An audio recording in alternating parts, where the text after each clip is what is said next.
Copyright disclaimer under Section 107 of the Copyright Act 1976. Allowances made for fair use for purposes such as criticism, comment, news reporting, teaching, scholarship, education, and research. Fair use is a use permitted by copyright statute that might otherwise be infringing. Non-profit, educational, or personal use tips the balance in favor of fair use. I make these for the enjoyment of others, so let's have some fun.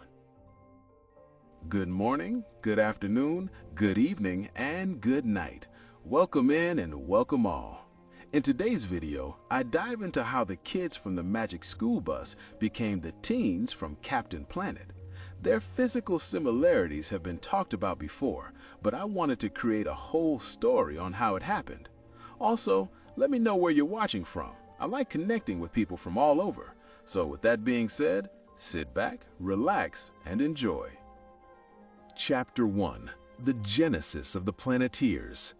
In the deep, quiet dark beneath the Earth's crust, where the molten iron of the core hums with a billion-year-old frequency, the spirit of the world awoke from a restless, agonizing slumber.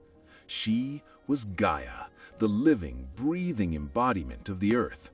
Her consciousness was not confined to a single mind, but was woven from the sprawling mycelial networks of the ancient forests, the crushing, lightless depths of the Mariana Trench, and the breathless, icy heights of the stratosphere. For eons, she had existed in a state of harmonious, slow-moving balance. She had watched the continents drift like lily pads on a slow-moving pond. She had overseen the rise of the great saurian beasts and their eventual return to the dust. She had watched humanity take its first tentative steps from the cradle of the savannas. But now a terrible, suffocating ache had roused her. It was a pain unlike the natural catastrophes of meteor strikes or supervolcanoes. Those were the pains of shifting and growing, the natural shedding of skin. This new pain was a rot. Gaia manifested her physical form within the crystal chamber of Hope Island, a pristine, uncharted sanctuary shielded from human eyes by impenetrable mists and treacherous reefs. As she materialized, she took the form of a tall, ethereal woman. Her skin was the luminous, translucent blue of a pristine tropical ocean, her hair flowing like sunlit meadows of tall grass, and her eyes sparkling with the cold, ancient starlight that danced upon the polar ice caps. But as she stepped toward the great globe, a massive, scrying sphere of water and magical light that floated in the center of her chamber, she stumbled, clutching her chest. A cough racked her ethereal form, causing the blue glow of her skin to flicker. She peered into the great globe, her heart breaking at the vision swimming within the waters. A coming trouble was brewing, an unnatural blight born of unyielding greed. It was a dark, creeping miasma of pollution, radiation, and unchecked devastation. This dark energy was beginning to coalesce, whispering into the minds of susceptible, greedy humans, transforming them into avatars of destruction. Entities of smog, toxic waste, and reckless consumption were organizing, preparing to ravage the planet for short-term gain. Forests were being clear-cut, leaving bleeding scars across the continents. Rivers were choking on chemical runoff, turning vibrant ecosystems into stagnant graveyards. Gaia knew that she possessed the raw power to stop them. She could summon a localized earthquake to swallow a logging camp, or conjure a hurricane to capsize a whaling fleet. But the cost was too high. If she intervened directly, the sheer, unfiltered force of her terrestrial magic could shatter the tectonic plates, boil the oceans, and wipe out the innocent alongside the guilty. She was the Earth. She could not wage war upon it without destroying the very life she sought to protect. She needed a champion. She needed a savior born of the world's natural elements, yet capable of fighting for it on a human scale, a warrior who could strike with precision.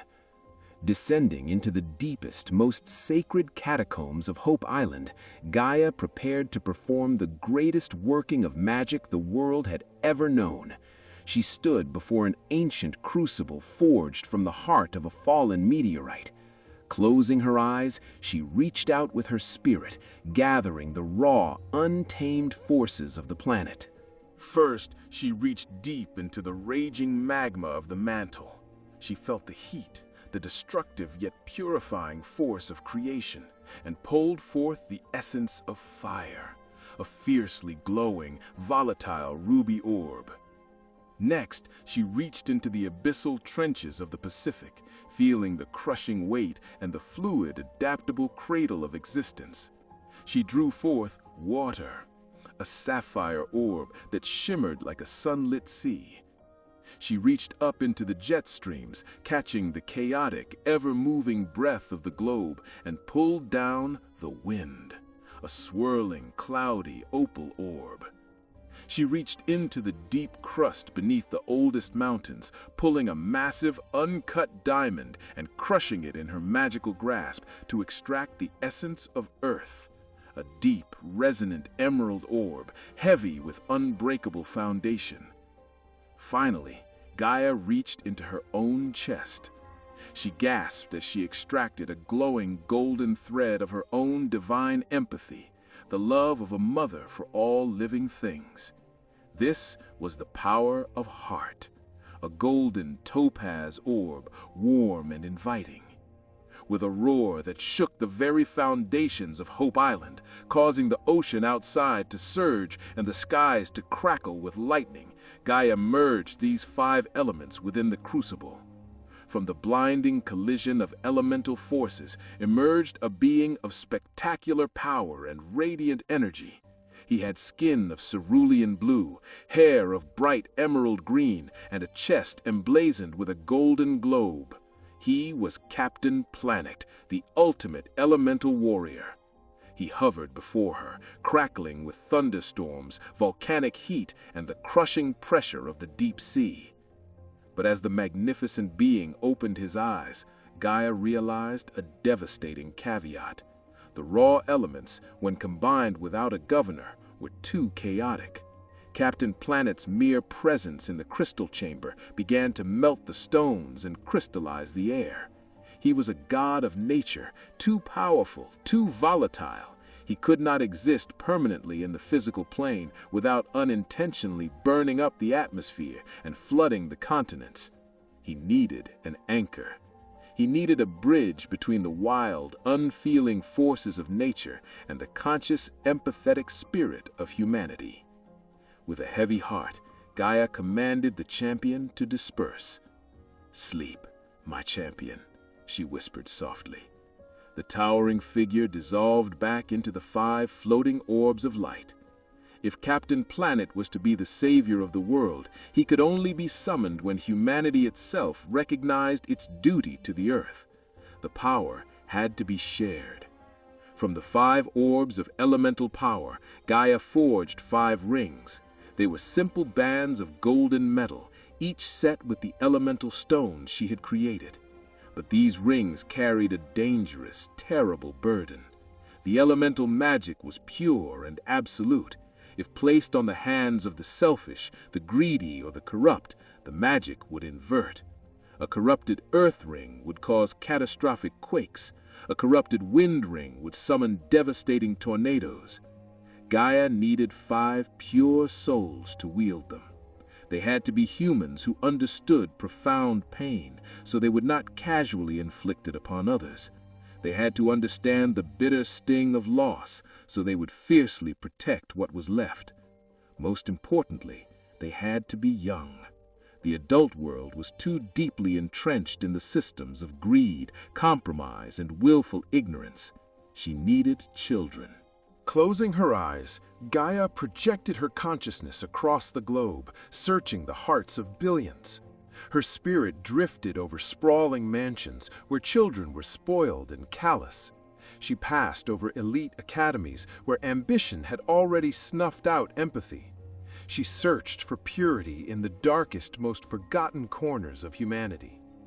She found her pure souls in a place devoid of hope, the Walkerville Orphanage. It was a grim, gray institution in the heart of a smog-choked industrial city. The children there were discarded by society, holding on to nothing but each other. Looking into their minds, Gaia felt their profound resilience and an empathy that astounded her ancient spirit. They were perfect. But Gaia knew she could not simply appear as a goddess, hand 5 traumatized orphans weapons of mass destruction, and expect them to save the world. They were fragile. They needed to be taught the delicate intricacies of the ecosystem. They needed a teacher.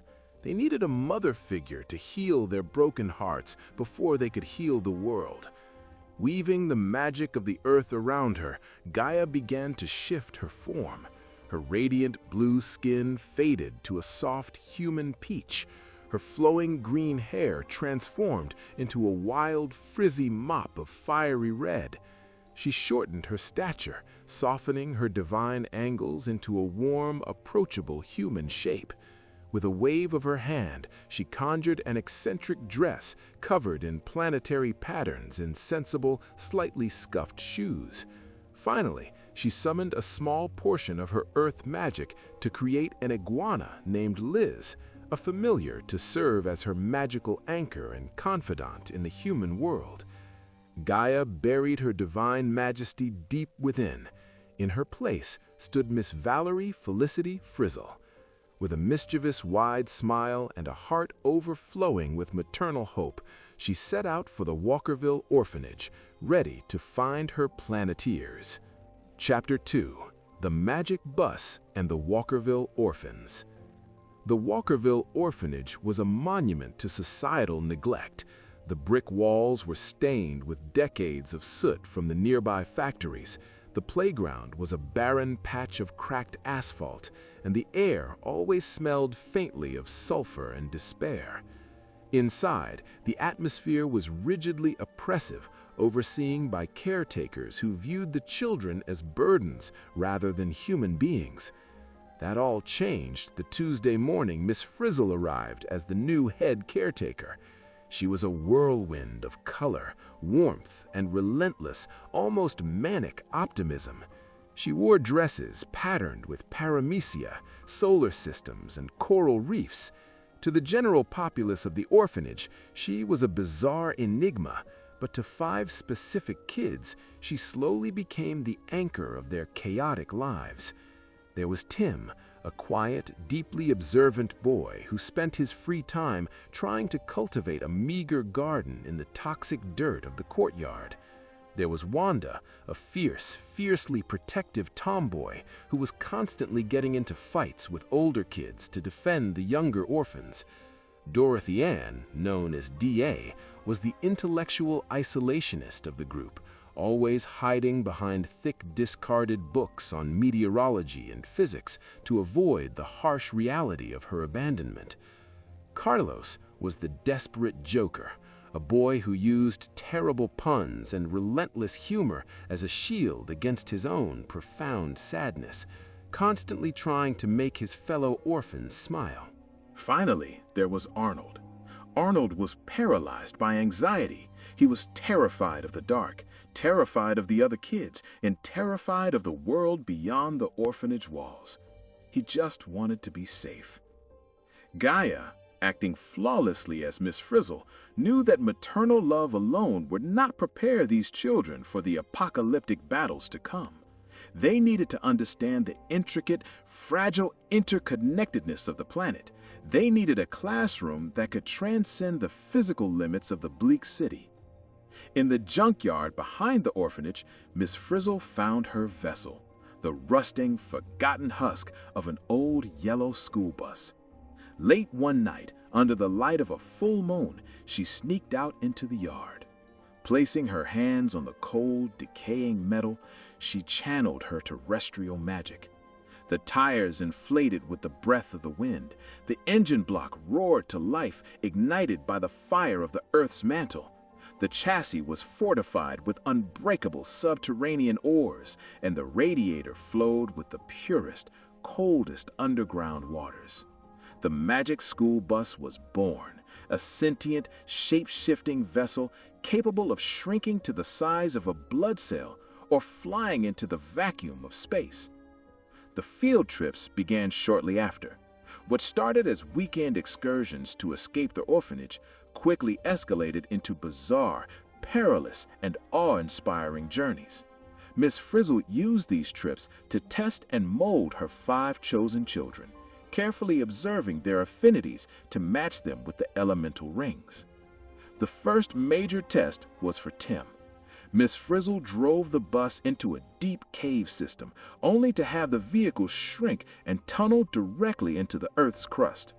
They descended miles below the surface, surrounded by glowing magma and shifting tectonic plates. When a sudden tremor trapped the bus between 2 massive shelves of rock, panic erupted. But Tim didn't panic. He stared out the window, his hands pressed against the glass. He could almost feel the weight and the age of the stones. He guided Miss Frizzle, pointing out the fault lines and the structural weak points of the quartz veins, allowing the bus to navigate out of the crushing pressure. He was grounded, unshakable, and respectful of the ancient foundations. Miss Frizzle watched him with pride. His soul was earth. He would become Kwame. Wanda's true nature was revealed during a harrowing journey to the bottom of the ocean. The bus had transformed into a submarine to explore a coral reef that was dying from industrial runoff. When a sudden, violent underwater vortex caused by a deep-sea drilling accident caught the bus, it began to spin out of control. The younger kids screamed, but Wanda unbuckled her seatbelt.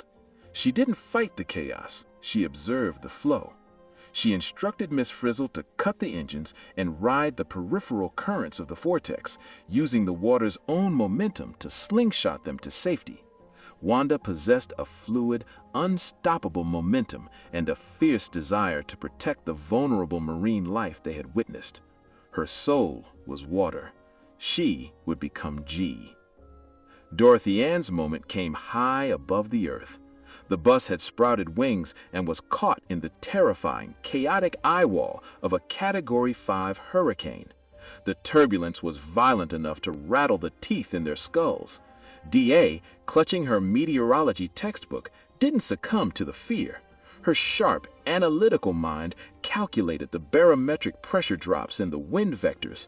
She realized the storm's rotation was creating a slipstream. "Turn 20 degrees to port and pitch the nose up," she yelled over the roaring engines. She guided them through the catastrophic winds with pure logic and innate breezy intuition. Her soul was wind. She would become Linka. Carlos's test was the most intimate. The bus shrank down to a microscopic size to enter the bloodstream of a sick stray dog the kids had smuggled into the orphanage courtyard. They traveled through the veins, watching the white blood cells fight off a bacterial infection. While the others marveled at the biology, Carlos was moved to tears. He saw the microscopic battles, the dying cells giving their lives to protect the host.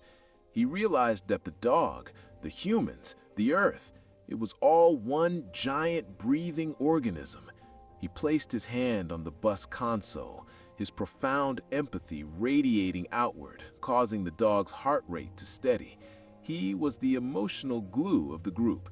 His soul was heart. He would become Mati. Arnold was the hardest to crack. "Please let this be a normal field trip," he would beg, his voice trembling every time they boarded the bus. But beneath his profound anxiety was a hidden, explosive bravery. Miss Frizzle took them into the heart of an active volcano to study thermodynamics. When the bus's magical heat shields began to fail due to a sudden surge of subterranean plasma, the interior temperature skyrocketed. Miss Frizzle feigned unconsciousness, slumping over the wheel to test them. The others froze, terrified of the blinding lava. But Arnold, driven by a desperate, terrifying love for his teacher and his friends, unbuckled his seatbelt. He threw himself into the driver's seat. His hands blistered on the steering wheel, but he didn't let go. His spirit ignited with a fierce, protective courage, and he steered the bus straight up a lava tube to the safety of the open air. He needed to learn courage, but the raw material was there, burning hot and bright. His soul was fire. He would become Wheeler. For years, the magic school bus was their crucible. Frizzle pushed them, terrified them, educated them, and, most importantly, loved them. Under her care, the 5 traumatized orphans grew into brilliant, capable, and deeply bonded teenagers. They were a family. When they reached their late teens, the time for games and field trips came to an end. One stormy afternoon, Miss Frizzle loaded the 5 of them onto the bus. Instead of shrinking or driving into a textbook, the bus rocketed into the stratosphere, broke the sound barrier, and descended rapidly upon an uncharted, mist-shrouded island. The bus landed gently on the pristine, glowing shores of Hope Island. The teenagers stepped out, bewildered. "Miss Frizzle, where are we?" Arnold asked, his old anxiety flaring up. "I knew I should have stayed in bed today." Valerie Felicity Frizzle turned to face her children. The eccentric dress of planets and stars seemed to dissolve into pure, blinding light. Her frizzy hair shifted, flowing outward to become a river of vibrant green. Her human skin turned a brilliant, ethereal blue. Liz, the iguana, scattered into a handful of glowing green leaves that blew away in the wind. The children gasped, stumbling backward as the sheer, majestic, terrifying aura of a god washed over them. "Do not be afraid, my children," Gaia's voice echoed, no longer the high-pitched chirp of a schoolteacher, but resonant with the sound of rustling ancient leaves and crashing ocean waves. "I am Gaia, the spirit of the earth, and for years I have been your teacher."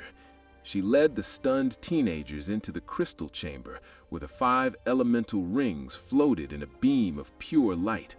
There she revealed the horrifying truth of the world. Impending blight, of the eco-villains who were already beginning to plunder the planet, and of the champion, Captain Planet, who could only be summoned by them. "You have been chosen because your souls are pure, and your empathy is boundless," Gaia explained, her eyes filled with sorrow and pride.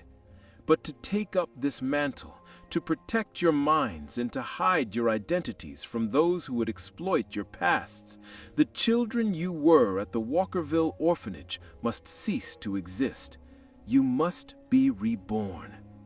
She approached Tim first, offering the heavy emerald ring. "You are the unshakable foundation. From this day forward, you are Kwame." Tim took the ring. As it slipped onto his finger, he felt the immense, silent strength of mountains surge into his veins. He stood taller, his quiet demeanor transforming into commanding leadership. She approached Wanda, offering the sapphire ring. "You are the relentless, cleansing tide. You are Gi." Wanda slipped the ring on, and the roar of the ocean echoed in her mind, washing away her lingering childhood anger, leaving behind a focused, fluid grace. She turned to Dorothy Ann with the opal ring. "You are the breath of the world. You are Linka." DA accepted, feeling the swift, analytical currents of the global jet streams sharpen her mind, elevating her intellect to a global scale. She smiled softly at Carlos, offering the golden topaz ring. "You are the compassion that binds us all. You are Mati." Carlos put on the ring and gasped, immediately feeling a warm, telepathic connection to the minds of his friends, the birds in the trees outside, and the fish in the sea. His burden of sadness was replaced by universal love. Finally, Gaia stood before Arnold. She held out the glowing ruby ring. Arnold backed away, shaking his head, his hands trembling. I can't, Miss Frizzle. Gaia, I'm not a hero. I'm just Arnold. I'm scared of everything. I can't be a savior." Gaia knelt, her divine, towering presence softening into the warm, maternal presence of the teacher who had raised him. "Arnold, bravery isn't the absence of fear. Bravery is being terrified and doing what is right anyway. On the bus, you took chances, you made mistakes, and you got messy. You have a fire inside you that you are so afraid will burn others, you keep it locked away. Let it burn to protect." Tears streamed down Arnold's face. He looked at his friends, his true, chosen family. He looked at the goddess who had been his mother. He reached out and took the ruby ring. "I am Wheeler," he whispered. As the ring slid onto his finger, a sudden, exhilarating warmth washed away his lifelong, crippling anxiety, replacing it with a fiery, protective passion and a cocky, fearless grin. Outside, the magic school bus began to violently shift and transform. Its yellow metal frame flattened and expanded, the tires retracting as it evolved into a sleek, red and white, solar-powered hypersonic jet. The Geo-Cruiser. The frightened orphans of Walkerville were gone. The Planeteers had arrived. Chapter 3. Let Our Powers Combine. 3 years passed since the revelation on Hope Island. The Planeteers had grown from awkward, traumatized teens into formidable, highly trained young adults. Their lives on the island were a grueling but fulfilling regimen of physical training, ecological study, and mastering the terrifying magic of their rings. Learning to control the elements was not easy. It was a constant battle against the raw, unthinking forces of nature. Kwame spent his first year accidentally shattering the island's stone courtyards. He had to learn patience, closing his eyes and feeling the microscopic vibrations of the earth to manipulate it without destroying its integrity. G had to learn restraint. Water was heavy and unforgiving. She spent months meditating in the surf, learning to pull a single, precise scalpel of water from the crashing waves instead of summoning tidal waves that could drown her friends. Linka struggled with the chaotic nature of the wind. Her analytical mind wanted to control every variable, but the wind resisted rigid control. She had to learn to coax the air, to dance with the thermals rather than command them. Mati's struggle was entirely internal. The heart ring opened his mind to the suffering of every living creature on the planet. For the first few months, the psychic screams of dying forests and hunted animals kept him awake, weeping. He had to learn to build mental shields, to channel that empathy into focused, healing energy rather than letting it consume him. Wheeler had the most explosive learning curve. Fire was pure, ravenous consumption. Whenever he got angry or frustrated, his hands would burst into flame, singeing his clothes and threatening the island's foliage. He had to learn that true strength wasn't the size of the inferno, but the control of the spark. He learned to create tiny, localized flames, managing his temper and channeling his old anxieties into disciplined focus. They were ready, and they needed to be because the great impending trouble Gaia had prophesied finally arrived on a suffocatingly hot Tuesday in July. Klaxons blared within the crystal chamber, shattering the peaceful morning.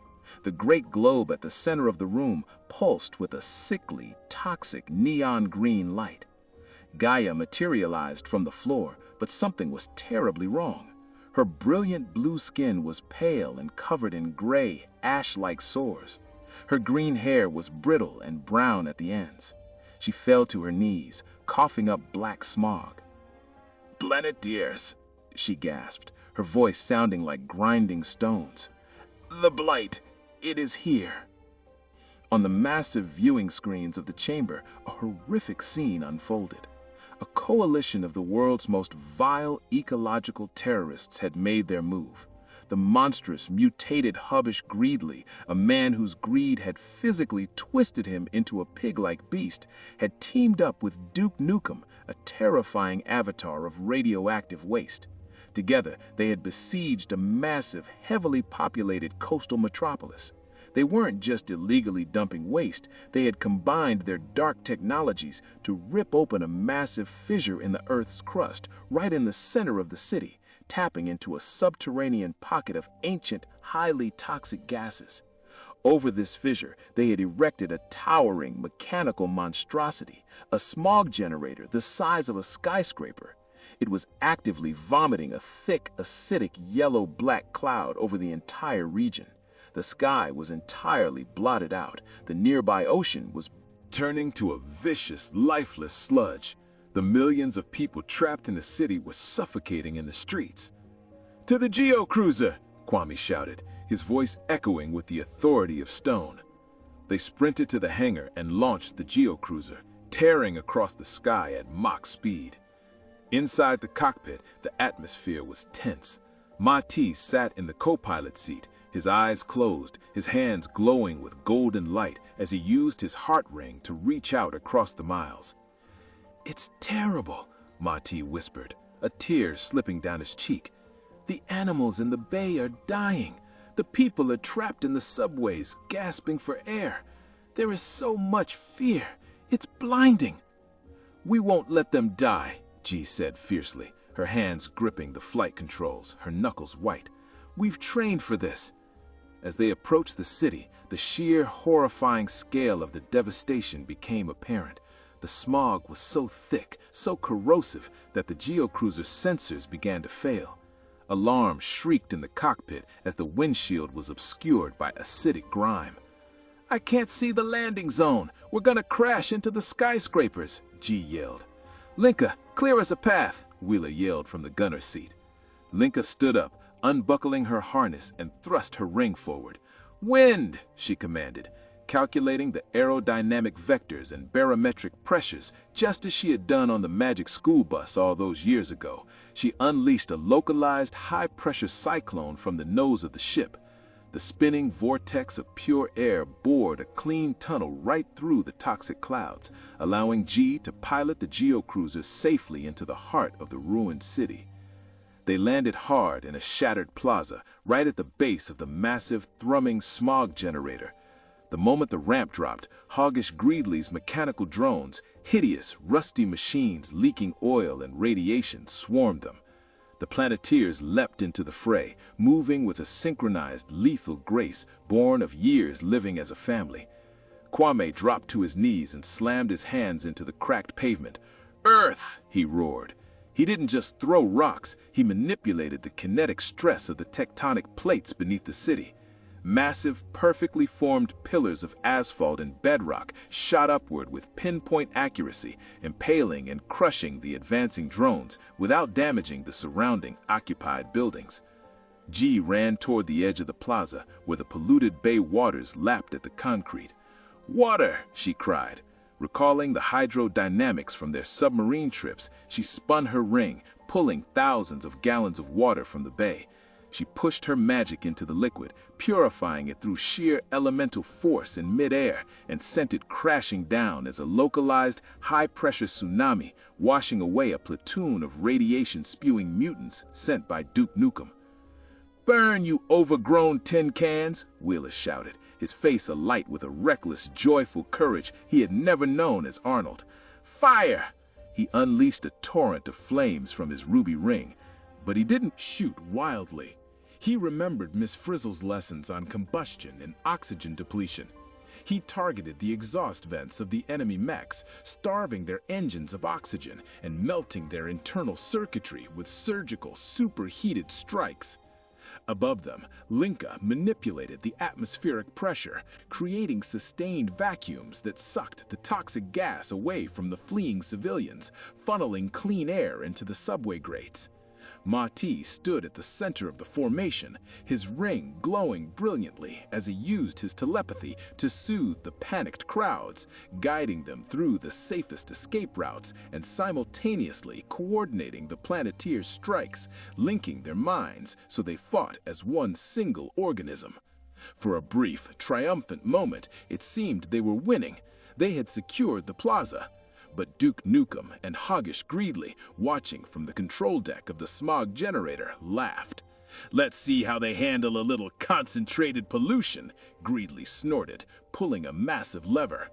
From the dark fissure beneath the generator, a massive gelatinous beast of pure, animated toxicity dragged itself onto the surface. It was a smog monster, a physical manifestation of the blight itself, standing 50 feet tall and dripping with corrosive acid. The beast roared, and the sound was like grinding metal and dying animals. It absorbed Wheeler's fire, using the heat to expand its gaseous mass, growing larger. It shattered Kwame's earthen walls with a single devastating swipe of its sludge-covered tentacles. It tainted G's purified water instantly, turning her own attacks into toxic rain. The monster unleashed a shockwave of polluted energy that threw the Planeteers backward. They slammed into the concrete, groaning in pain. The geocruiser was knocked aside, its systems short-circuiting. "My powers are useless against it," Wheeler coughed, struggling to his knees as the acidic rain burned his skin. "It just eats the fire." "It is an apex predator of pollution," Linka gasped, clutching her bruised ribs. "It feeds on destruction. The more we fight it with raw, aggressive elements, the more chaotic the environment becomes. We cannot defeat it individually." Kwame looked at his battered, bleeding team. They were outmatched. He looked up at the towering beast, then back at the massive smog generator. In that moment of despair, he heard Miss Frizzle's voice echoing in the back of his mind from a Tuesday long ago. "Everything is connected, class. You can't just look at one part of the machine. To heal a broken system, you must bring all its parts together in perfect harmony." "Gaius said we were the anchors," Kwame yelled, his voice cutting through the roar of the monster and the mechanical hum of the generator. "The elements alone aren't enough. It's just noise. We have to combine what we learned. We have to combine our powers." The Planeteers locked eyes. They understood. They formed a tight circle in the center of the ruined plaza, ignoring the terrifying 50-foot beast bearing down on them. They raised their hands, their rings pointing toward the center.